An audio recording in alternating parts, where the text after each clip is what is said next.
Hey gang, if you love hearing about what's happening in the Sioux Empire, there's another program out there I think you should check out and I think you're going to like. Tony Tubzer hosts a show called The Dakota Podcasting Experience, where he talks about his unique observations and opinions about small-town life out in Redfield, South Dakota. He's a good guy, and he's often funny and never boring. The Dakota Podcasting Experience is like the Sioux Empire Podcast, but more about the northeast part of the state, Aberdeen, Redfield, that you get the idea. If you like this show, you should definitely check out what's going on over at Dakota Podcasting Experience over on YouTube and on the Anchor Podcast app. At the fringes of perception, beyond the boundaries of your mind, just past the glow of the firelight, out of the corner of your eyes, you will find an edge case.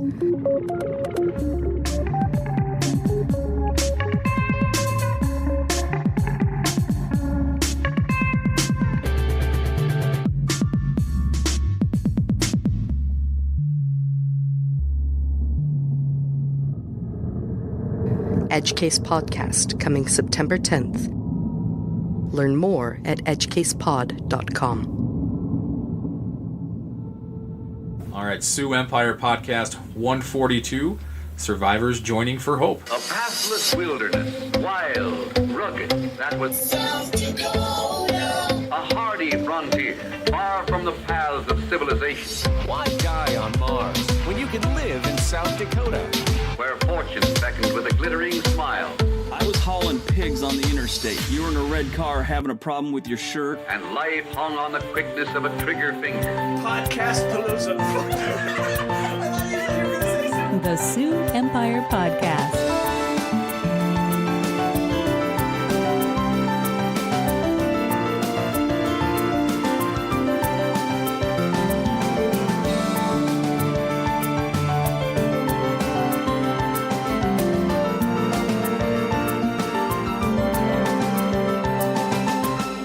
Everyone, and welcome to another fantastic episode of the Sioux Empire Podcast. This is the Sioux Empire Podcast, the quirky but harmless podcast that's all about Sioux Empire news, comedy, music, and culture. I am your host, Robert Mailing, and joining me as always is Seth Glover. Seth Glover just signed on 12 more months with the Sioux Empire Podcast. Woo! Also joining us from Survivors Joining for Hope is Brad Hearst. Yep, good morning. And Ashley, Thuringer? Thuringer. Close. There we go. Silent. Close, pretty close. You can't ding me on that one, Better Seth. than I would have. I am notorious for just slaughtering people's names pronunciations in here, so yeah, it's a bit that I do. So, that being said, we'll talk with these guys in just a little bit, but first let's get into headlines.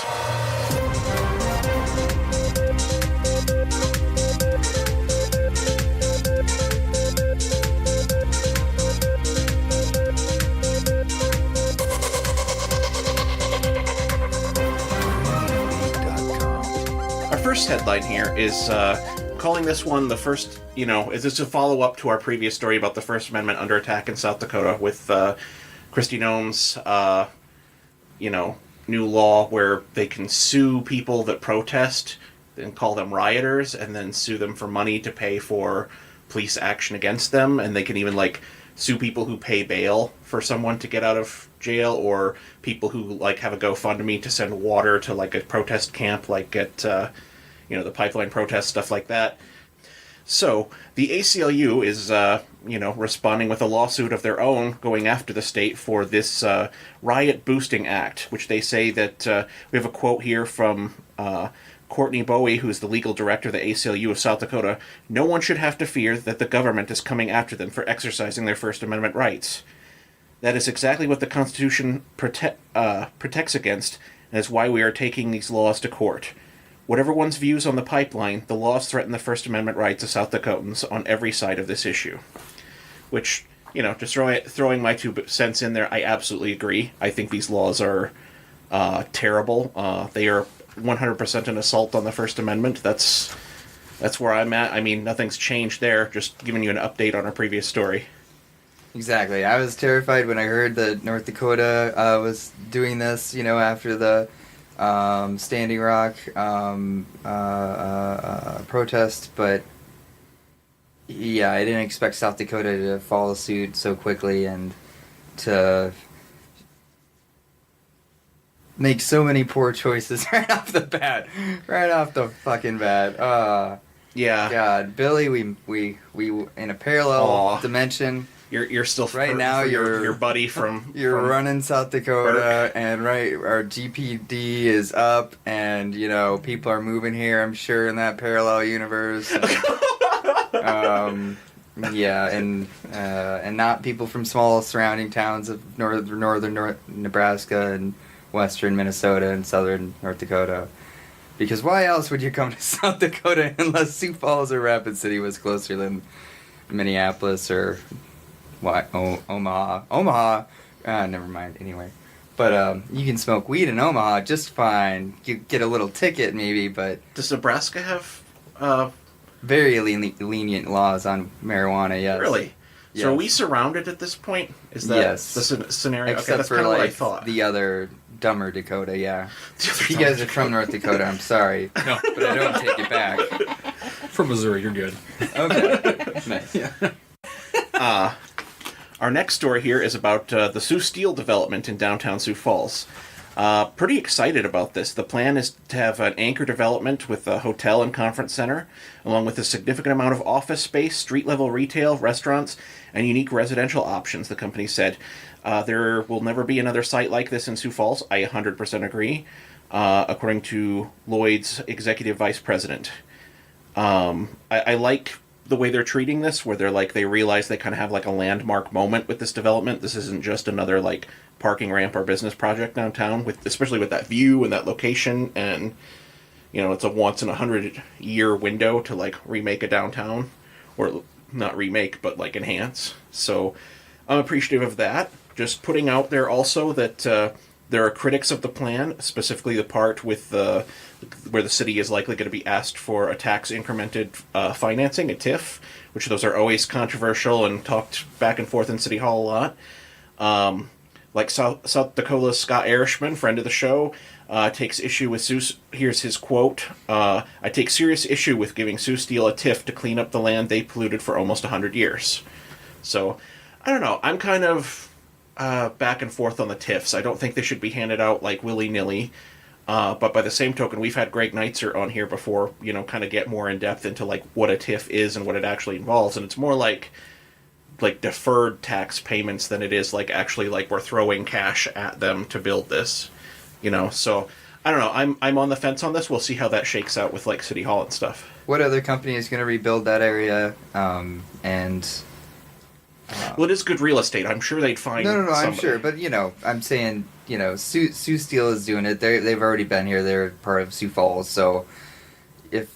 Yeah, that's true. It's not like it's a big outside company coming in and doing this. That's like it's a company that, like you said, literally has been here for 100 years. Let's give them a chance to do it, and who hasn't been polluting here in Sioux Falls?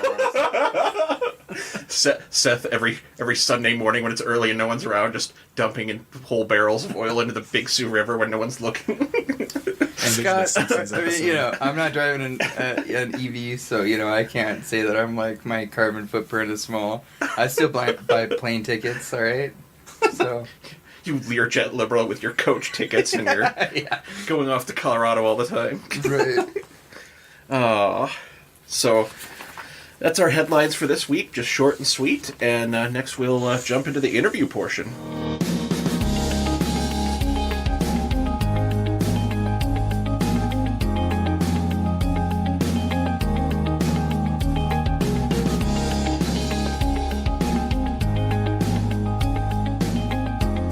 Alrighty, so today we're joined by Brad and Ashley. Brad is the founder executive director, and Ashley is the director of Survivors, joining for Hope. Let's see. Kind of, either one of you can start off. Tell us a little bit about what, we've had you on before, Brad. Tell us a little bit, but people who haven't listened in a while, because I was trying to find that episode. I think it's like 2 or 3 years ago. Yeah, it was over 3 years ago. Wow. Okay, that's why. Tell people a little bit about what Survivors for Hope is doing. I think I'll let Ashley talk. She loves talking. Well, who we are is we're just a local nonprofit here in Sioux Falls that helps families who have been directly impacted by suicide. We've helped roughly 40 families in the last 3.5 years. That could be financially by helping provide grief counseling, memorial markers, funeral expenses, legal fees, or any other immediate concern that they might have. We've also made like a mortgage payment for someone, bought a refrigerator because her fridge was going bad right after the death of her husband. And then emotionally, we have a support group that meets the second Wednesday of each month from 6 to 7 at our office, and that's at 100 South Spring Avenue in Suite 200. We ask that you try to register for those just so we know who is coming. Sure. And they can do so on our website at survivorsjourneyforhope.org, or they can call us at 605-838-6636. And then we also meet with them one-on-one. So we try to pair someone in our organization that has had a similar loss with them, so that way they're able to have that first initial connection to somebody who's experienced a similar loss. Very cool. Like we said before, that's an outstanding resource to have. Something that's definitely needed in this day and age.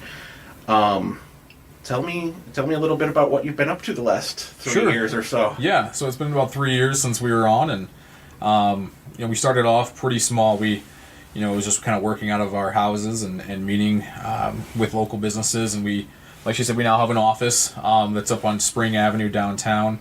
We keep our carbon footprint pretty small. It's for you, Seth. But for the most part, it's been a lot of just meeting with families. Like she said, meeting with families 101 is a big piece. Some of our biggest advocates are the families that we don't really help financially, but that we help emotionally, because it's a feeling of loss when you lose someone by suicide. So it's having those connections with them, meeting with them one-on-one. It's been a big piece over the last year. Like she said, we expanded. We added our support group, which originally was in Brandon. We moved to Sioux Falls. Travel from Sioux Falls to Brandon proved to be difficult, so we thought we'd make it more convenient for people to eliminate a 10 to 15 minute drive. Yeah. So brought it to Sioux Falls. Been focused a lot on, we do have some big fundraisers coming up this year, and then just expanding. So we do service all of South Dakota, but we do work with families outside of South Dakota too. We've worked with families in Washington, Colorado, Oregon, Vermont. Jeez.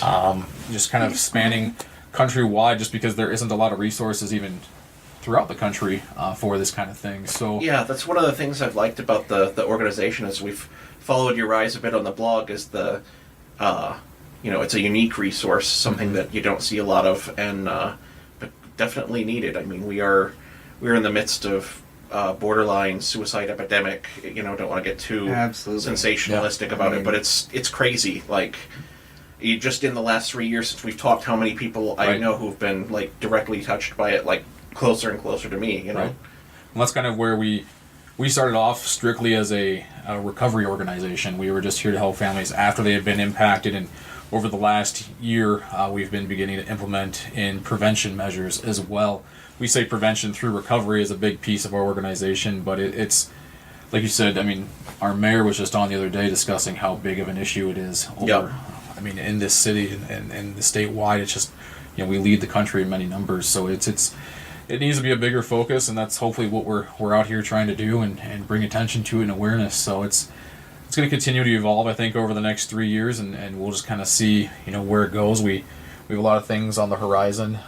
We were hiring our first staff member finally, so we've been 100% volunteer for the last 3 years, and it's time we've grown to where Ashley, myself, and our board, and then we have 5 committees as well of volunteers that it's just time to start growing even further. So hopefully we can see this continue to grow and service not just Sioux Falls, but South Dakota in general.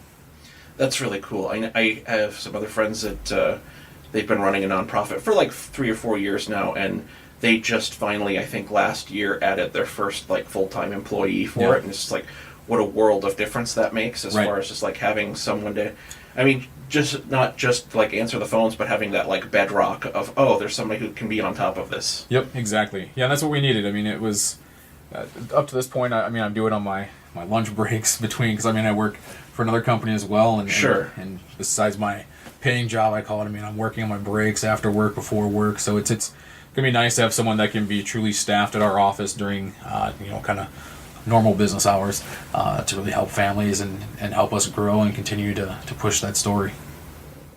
That's very cool. Let's see. So you've expanded into the support group. How long have you been doing that? Yep. About 6 months. So we launched it about a year ago. Yeah, and then we kind of took a break because we just were having a hard time getting people to come out to Brandon. Sure. And then once we got our new office space, we resumed it again, and it's small. It's a peer-led support group, so it's kind of like you dump and go. We don't give advice. We don't judge. We're just more there to be like a listening ear. So, which is a big piece. Some people get intimidated by counselors or therapists, and I think it's important that we emphasize that it is a peer-led group, because none of us are professionally led counselors. We're all just individuals who have lost somebody. So when you come, you're meeting with other survivors of suicide loss, not just a counselor that maybe hasn't ever experienced it. So you're allowed to share your story and be around people who've been impacted, and you can just act as a sounding board, because again, no judging, no advice is really provided, just a room to get together and just almost as a sounding board, really. Remind yourself to take care of yourself too, because a lot of times when you lost someone, you're so worried about all the other people around yourself, whether it be your kids, if it was a sibling, you're worried about your parents. There's all those other factors like, oh, I can't get upset because my kids are going to see me cry, or I don't want my parents to feel that burden. And you need to still have that outlet for yourself. And so many times that's where, like, once you've been impacted, the chances of you ending in the same fate are higher. And that's where the taking care of yourself a bit is so important, and why it's just good to be able to dump and go and not have to worry about the judgments, or if you need to scream, cry, break down, whatever you need to do in that room, it's a safe place to do so. Trust in community is big in healing.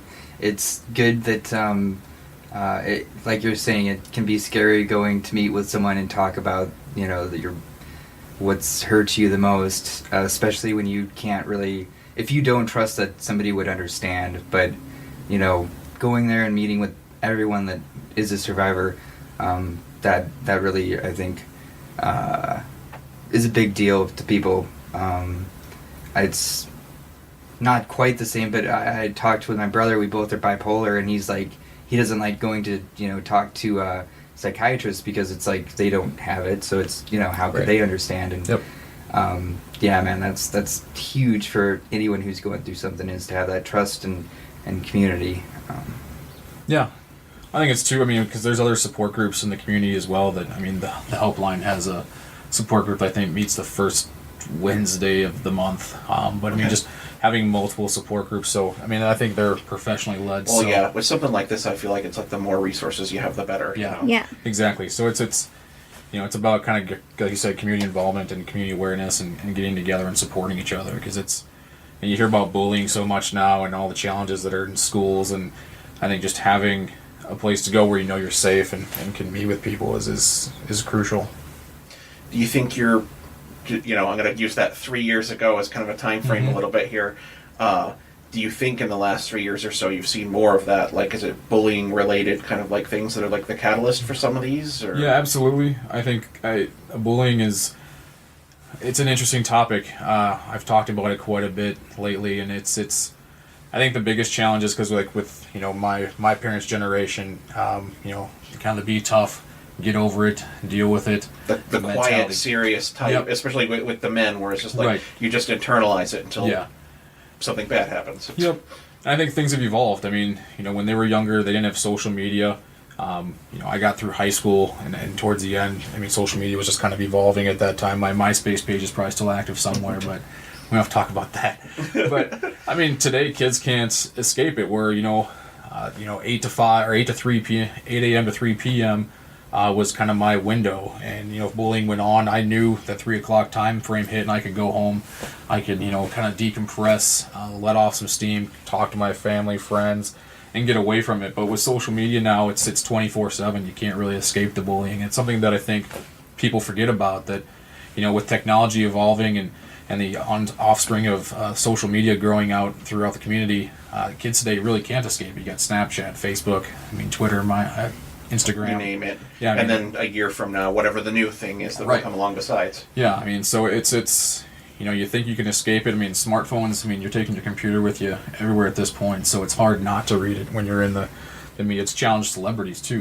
Where they see the bullying that goes on, and it's impacted some careers as well from that perspective. But it's definitely been an increase in our community, and where bullying has become a big issue. I think it really has. We've over 3 years, there's been kids as young as 8 that we've helped, or that have passed away by suicide. You know, on up. I mean, there's been, since we started, I 4 or 5 over the last 3 years that have been, you know, middle school or younger. So it's and it seems to always stem back to bullying.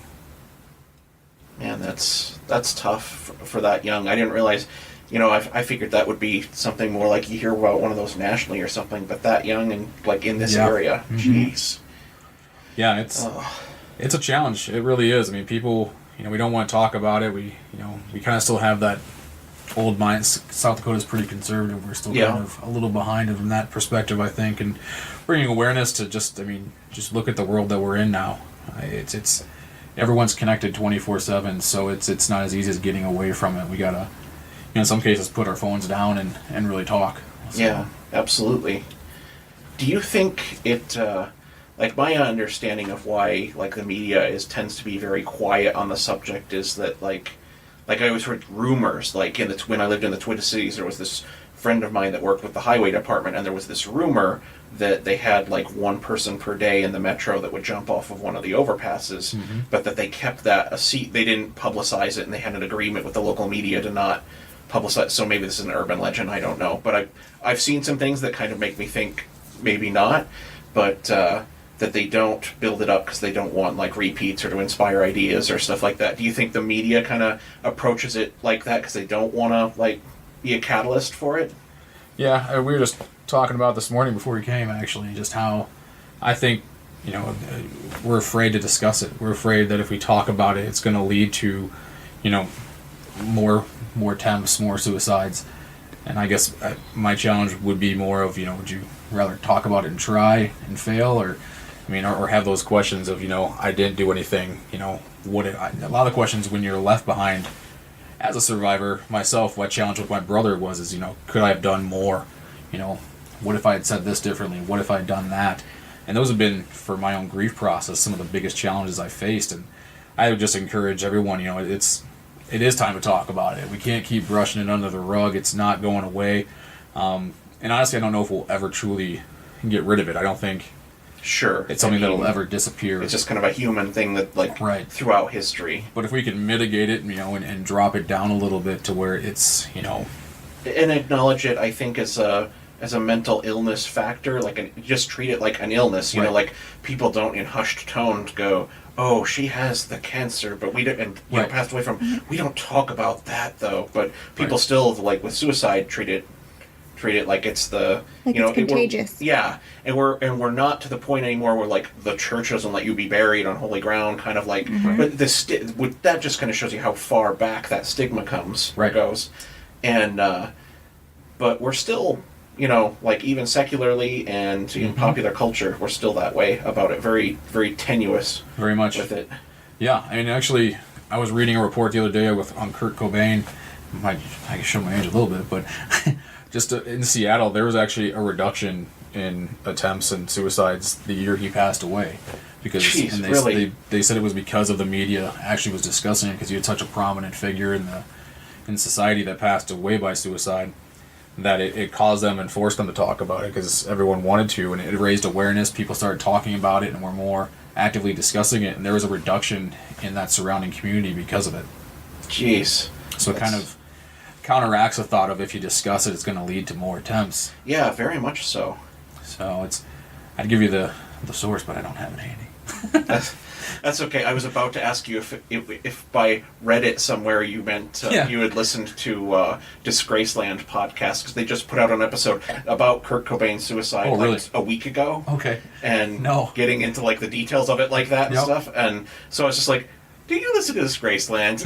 That's funny. No, I read it online through a detailed report that was done by one of the universities, and they were saying that, you know, if they pulled all the resources they had, that it was actually ended up being a reduced amount of suicides in the year following. Let's see. So, go ahead, Seth. Do you guys have like volunteers outside of Sioux Falls then helping? We kind of do. We have a few people in Missouri, in St. Louis, that are on our board and kind of doing some things for us. We have a fundraiser that's going to be down there this summer. And then we have a few people kind of throughout They're more just like, I wouldn't call them like volunteers. They're just more advocates because we don't necessarily have an organization there, to further our mission. But if they hear of something, they definitely reach out and get us in contact with the people that have been affected, so then we can turn around and help them. Whether it's talking to funeral homes there to maybe say, hey, they really can't afford it due to the cause of death. Is there something that we can do to help them out? Burden on them. And that's helped out a lot as far as those other families are concerned. Yeah, we're always open to, like she said, we don't have brick and mortar outside of Sioux Falls, so it makes it a little bit challenging. But I mean, we definitely have people that, I'm from Missouri, so I have a lot of connections there. So it's kind of where I'd say there's the most advocacy, as opposed to kind of volunteers. Yeah, she's right. They're more advocates than volunteers. But yeah, we do have people kind of trying to spread the word and create awareness. So. Okay. Yeah, my sister lives up in Aberdeen, and her daughter lost her best friend in 7th grade.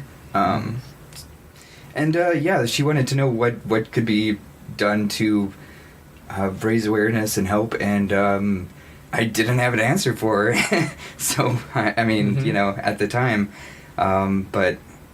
There's just not a lot out there. But, I mean, there really isn't. But, I mean, if they wanted to, they could contact you and just...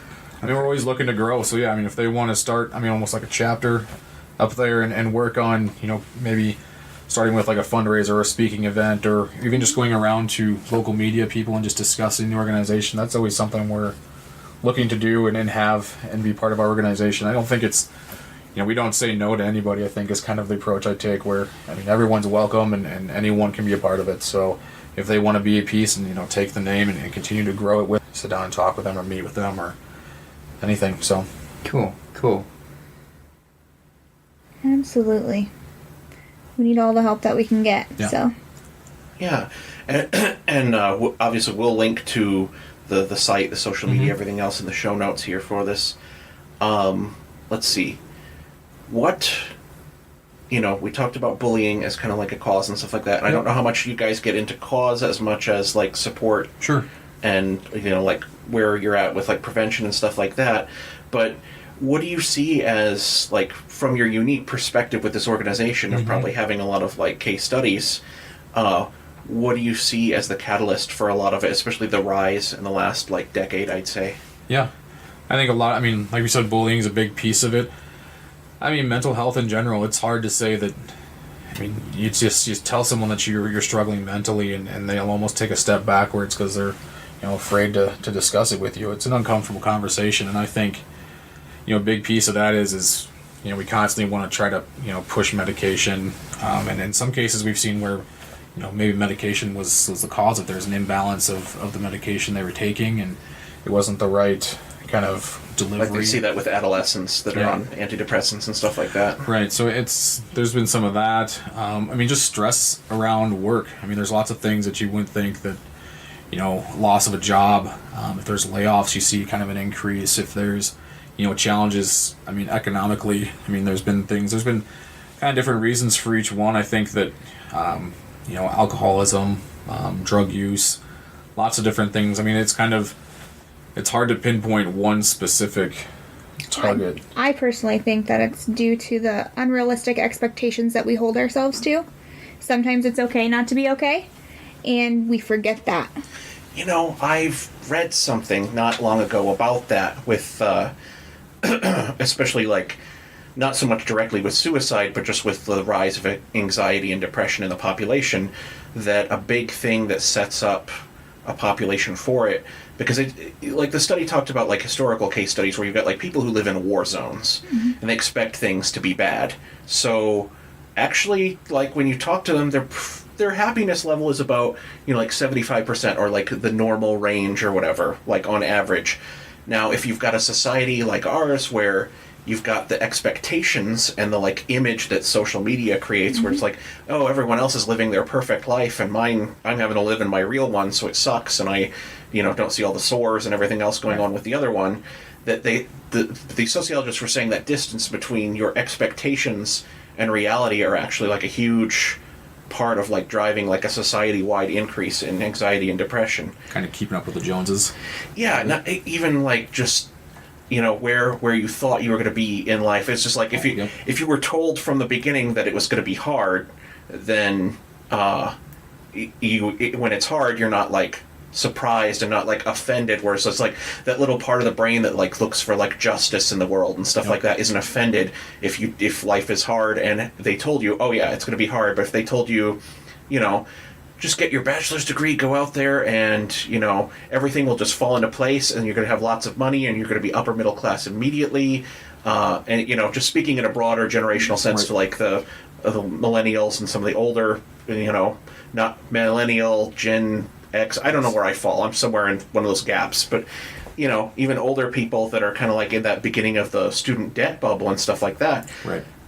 There is a huge drop-off between expectations and reality. And this is fresh in my mind anyway, because I had a friend that just got promoted, and we went out for lunch the day it happened, and he was just talking to me, like almost shaking excited, because it's like, now I can pay for this for my kids, and I did it. I actually made it to the middle class, and it just that made me want to like cry, because he's like a coworker who's like, right. I'm just like, yeah, I guess, yeah, it's like you've got to be working that job and making that amount of money anymore to be considered what we would have like 30 years ago said was a middle class, right? With inflation, living, yeah, adjusted gross income, and everything, yeah.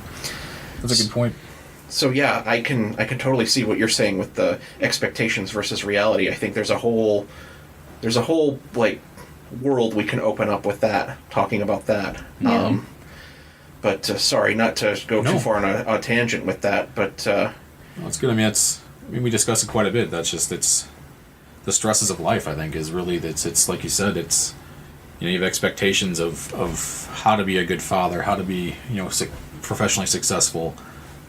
And like you said, you start off with a certain mindset. If you don't achieve it, it can be challenging, and if you hit those roadblocks, it becomes even more challenging. And it's, I think it's important to remember that it's okay no matter where you're at. I mean, life's a journey. It's a marathon, not a sprint. So it's while you may not be where you're at now, there's still time to get there. I mean, Stan Lee's probably a phenomenal example of achieving great success late in life. So it's oh yeah.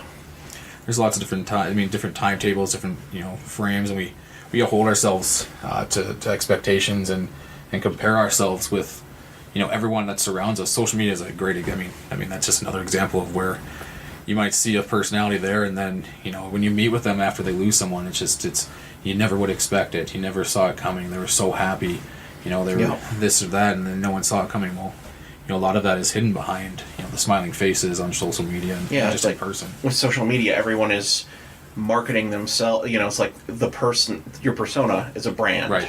And so you're marketing it. So it's just like you get the occasional person that goes out there and puts all their dirty laundry on Facebook, and then we criticize them endlessly for doing this and being so open, like little too open, right? Too TMI. Yeah. But then by the same token, it's like everyone else is like, Here's my exotic, vacation pics. You didn't get to go on a vacation here, but here's my 30,000 pictures I took from Belize or whatever. And never mind that Facebook isn't going to show you a live stream of me sitting down with my credit cards, going, "Oh God, what am I going to do?" Yeah. Dead from my trip to Belize. I need a second job, third job, second mortgage. Exactly, and I mean that exaggerating for comedic effect, but yeah, right, and. So it's, I could see where that can really drag down someone's self-worth. Right. I think it's just, we always want to blame mental health too. Sometimes it's just, a snap decision. There's no, there's a lot of information about that. Like, I think I remember talking to you about this in the first time you were here with that famous bridge in England where they put up. All they did was put up like 3 feet of chain link fence on it. Yep. And suddenly, because it wasn't just like super, super easy to split second do it there, the suicide rate in that like village dropped by like 90% or something like that. Most of the studies they've done say that like, it's like depression is a long-term slog out fight. Right. But actual action, taking action with suicide that's like realistic or certain, like doing it is a super split second decision. And usually like if they rescue someone, like if someone gets like caught in a net or something like that, or stopped by someone in the process, like an hour later they're just like, what was I thinking? Right. Yeah. No, I mean it's. I mean, you lose your job, you don't know how you're going to support your family. I mean, you're stuck in debt. I mean, if you have maybe a life insurance policy, it's a snap decision. You think you can fix things. Well, if we think things through, it's only fixing a part of the problem, and you're just creating more problems. So it's giving them that time to think things through before it happens for those scenarios. I mean, like you said, depression is kind of a different scenario where that is a long slug out fight. But there's a lot of times where it's just a quick snap decision. I mean, we had someone in our town that worked and just worked here, and he was diagnosed with cancer. Given I mean, the idea of trying to fight through that was too much for him, and so instead of accumulating the debt and building up the financial burden and the emotional burden on his family, he just went down that other path. And because I mean it's so challenging, but could he have been helped through and survived and beat cancer? You just don't know. So there's always a lot of whys and what ifs afterwards. I call them the W's, just because it's the people left behind are asking all these questions because the only person that can answer them is now gone. So it's challenging. It really is, and we so much want to always pinpoint it to one thing, and it's kind of one of those scenarios where it stems. It's like a spider web. It's a glass, and each thing adds in a drop, and it eventually overflows. It's never just one thing that filled up the glass. So absolutely. So we talked a little bit about causes. Mm-hmm. One cause I was curious to hear about, maybe in this area we're not seeing as much of it, maybe hopefully. What have you seen for, like, and if you don't want to get into like details on people or anything like that, that's totally understandable, but I have a lot of friends who are veterans, and have you seen a lot of veterans and veterans families in the last, years? Yeah, so my brother, he was active duty military when he passed away, so I mean that's kind of where it all stemmed from initially. He struggled with other things as well. I mean, he had I did believe he struggled with depression, alcoholism, and then you add in a few deployments overseas, and you kind of add in, and then he was struggling with a divorce he was going through. So I mean, those things kind of just pile up, and then passes away. But yeah, absolutely. A good friend of mine's son, I mean, he was in the Air Guard. Over the last 3 years, community-wise, maybe not as many in Sioux Falls, but kind of those places where you have, like he was in Fort Hood, Texas, so the place where you have kind of major bases is where you see a large piece of it. But I mean, it still hits home here because you have retired veterans, you have, plenty of people. I'm guessing with like the Veterans Hospital here and stuff like that, you'd see there's some of it. A big challenge there. So it's directly as far as, it's absolutely, I don't think it's a big piece. I mean, was it 21 a day, 22 a day? 22 a day. Yeah, it's hard to get away from, and that's a huge epidemic, and that's kind of what makes up, because I think the main population, it's one of the leading causes of death for 15 to 26 years old males, and then that's a big chunk that makes up that percentage. So it's a big issue, and then you do definitely see it in the community. And if you just I'm connected through social media with a lot of other groups and a lot of other organizations and veteran groups, and you hear about veterans quite a bit. Yeah, it's tough because it's like ask them to do these tough things, and then come back, and I guess kind of leads into my what's my last question. I mean, Seth may have more. You guys you feel free to talk as much as you want, but my last prepared question is, what, if anything, can someone do, or could like people or like a community organization or even like policy leaders, things like that, what are some things that you think, with your unique perspective in this organization, that could actually help survivors and help, if you get into prevention at all, help with preventing it? Yeah. I've done a lot of talking. You want to jump in? Well, I would say genetic testing is going to be a huge key factor. A lot of times when you are struggling with mental illness, you are a guinea pig. They just prescribe a different medications, wait 8 weeks, see if it works. If it doesn't work, then we put you on a different one.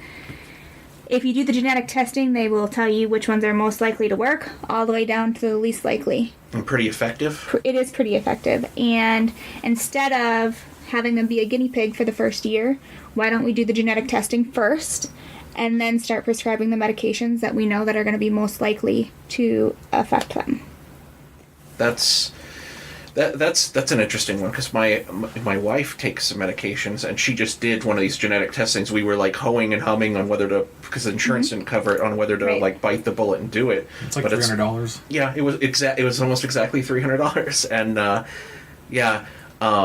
so no, that's good to hear that people are having luck with it, because she just did it, and so we're gonna, like, respond medication wise once we get the results in here. So yeah, it's kind of annoying. My fiance asked to do that, and they just said no. They just gave her the pills that they wanted to give her, and then it got worse, and she actually developed new symptoms beyond depression. She didn't have bipolar before, now she does. It was the same story with me. I took prednisone as steroid to get my my bipolar. And now she is, my fiance is on the same meds that I've been on for bipolar, but, I really want that genetic testing done, because she struggles with, suicidal thoughts and things like that, and I don't, so I don't quite understand it, or I can't, I'm not, it's scary to me, but it's I've learned a lot falling in love with someone that has issues with suicide, and I've learned a lot about my brother that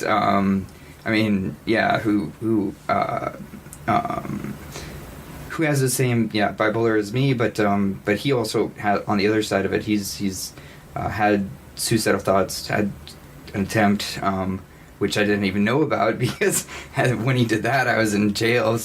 And he never told me about it. But through her, he actually opened up more. So that was, kind of the community and the trust there, I guess, between those two, and that kind of helped me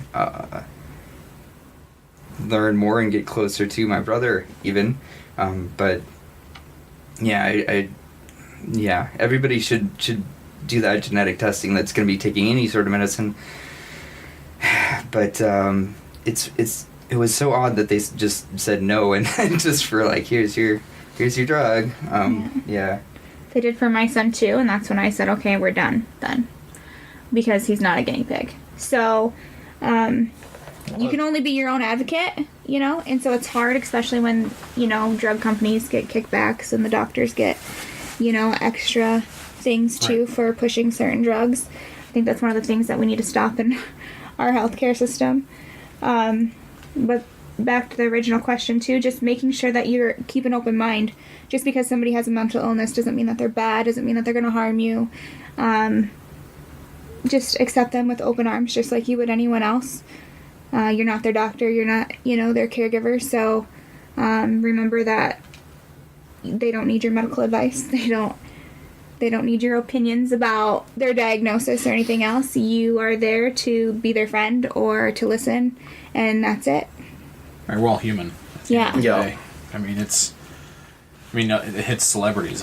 People that are wildly successful and have great financial stability still are challenged to go down this path. So it's. Oh man, when I see one of those where it's someone I consider a very successful celebrity, and then like late in their career when they are really on top of the world, like the Robin Williams one really messed with me, because he was old enough that I thought, because you would have seen that coming when he was younger and very like reckless and really into the drugs, but to have it happen like older, where he's more getting into his like elder statesman comedian phase, like do that out of what to me seemed like out of the blue, was just like, oh man, I'm just like but I'm an outsider judging, looking at through that Facebook colored lens of, what is life, what I imagine it's like compared to like what he's actually dealing with internally.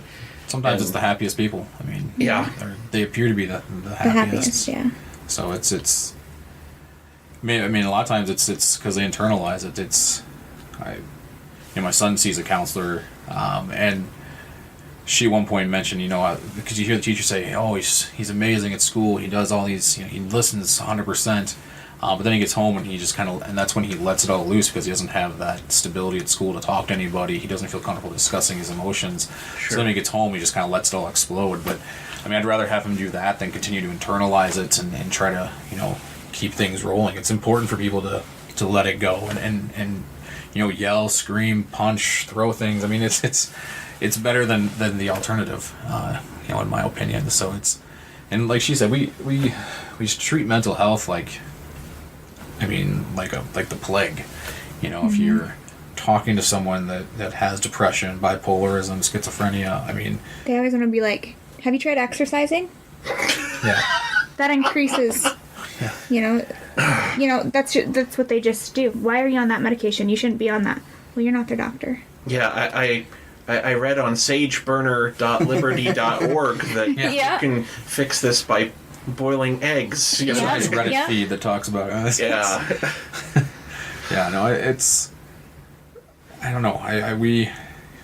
We become too obsessed with ourselves and our persona, and we forget that the person standing next to us is a human as well, and not just a resource. It's, there's people that rely on them, people that count on them, and it's, when someone passes away by suicide, it doesn't just affect their family, it affects their friends, their co-workers, just general associates. It spreads, and it's that's why so many people are impacted by it every year. Just simply asking someone if they're okay might stem a conversation that leads them, to feel like they have a new resource, that they aren't alone, and maybe saves a life. You just don't know. Absolutely. Live a life without judgment, Start thinking about like their compassion, like, oh, they might need some help, not like, oh, why didn't they get up and help themselves? Sometimes you need a hand up, not a hand out, and that's the way people need to start approaching things. Like, it's okay to give a hand up. It doesn't mean that they're taking a hand out. It's just you're doing what you feel is right for you and helping somebody along the way. And going down another road here, I guess a big part of the community we don't talk about is like the LGBTQ2QT community. You have a large, that's a big part of the community that maybe, doesn't have the acceptance that, the rest of the community does, and they're challenged and they want help and they want to talk about their feelings and emotions, and they definitely, even have a more limited resource or access and support structure. So you see, an increase in depression and bipolarism and attempts within that community. Because they aren't open. They don't have, they don't have the support structure. They have a lot of judgment in the community. Mm-hmm. It's one thing to be like, I'm getting bullied locally. It's another thing to see a politician on national news talk about you like you're not a good person just because you exist. Like you're almost not a human. Yeah, dehumanized, exactly. Yeah. So it's that's kind of a big area that I've wanted to kind of expand and explore into as an organization, because I just know that all the stories I hear that the resources they don't have and the challenges that they face, I think it's important, as we read these articles, especially in Sioux Falls or South Dakota, we're a conservative minded state, and it's being from, I'm from St. Louis and I've lived in other metropolitan areas, there's a little more acceptance and a little more resources available. So it's, again, we're all human. It's at the end of the day, it doesn't matter what choice we make as individuals. At the end of the day, we're all human. And that person that, attempts or passes away by suicide, maybe they had the cure to cancer. Maybe they had, the cure to something, and then we let that slip through our hands because we didn't ask that if they were okay, and we just treated them as an object. Yeah.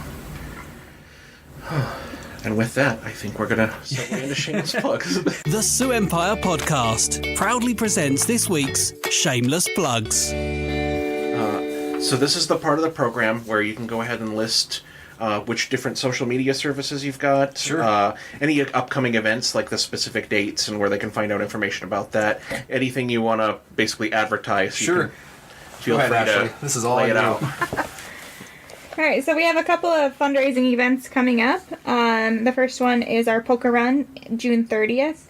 It starts at J&L Harley-Davidson at 11 a.m., and that is sponsored by the Law Tigers, so they're providing all the transport stops to make sure that it's a safe ride for everyone, and all callers are welcome. So we encourage you to stop out. It should be a good time. You don't have to just have a motorcycle. You can use a car or So I said all cars were welcome. Ride an ATV if you want, or maybe not a scooter. I don't know if a scooter would be as welcome as some of the other vehicles. I've been to some small town poker runs and seen some interesting, we'll call them vehicles. Yeah, exactly. Gators, ATVs. Yep. And then our second one that we have scheduled for this year is our 4th annual Sweaters for Survivors. It's an ugly sweater contest, but you can dress up as well. It's December 7th at the Sioux Falls Convention Center. That starts at 5 o'clock, and there's silent auction, raffle items. You can listen to me speak. The dueling duo plays and performs, so that's always a good time. The nice thing about our silent auction is it's art pieces donated by people who have been impacted by suicide, and they have a little description about their art piece. And then that is also sponsored by the Sioux Falls Convention Center. So we have great support and community behind us. Kicks for Cause is in June too. It's a big kickball tournament, so we're looking for some ringers. So if anyone's really good at kickball and wants to, we'd like to win more than one game.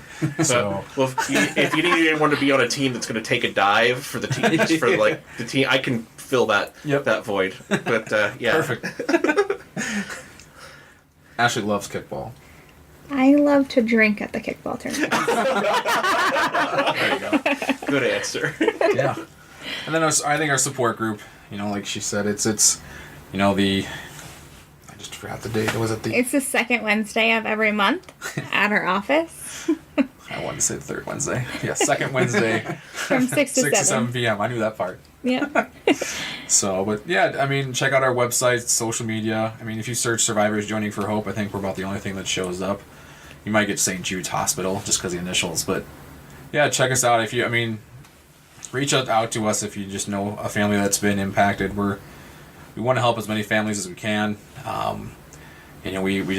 It's been done a lot through word of mouth up to this point, so we haven't invested a ton in marketing just yet, but so far it's worked. So it's sometimes the families are ashamed to reach out and ask for help and take money. We've had families that refuse money because they feel like it's asking for help, but that's what you need to do. Asking for help is okay. So it's okay not to be okay. Yeah, exactly. Yep. It's a hand up, not a handout. So there you go. You can check out my blog if you'd like to read. Awesome. No one reads He's anymore. very good with his words, so people should definitely check out his blog. He word good? I word good. I word good. Nice. So. Anything else for you guys? No, thank you for having us. Yeah. It's been fun being here. Thank you.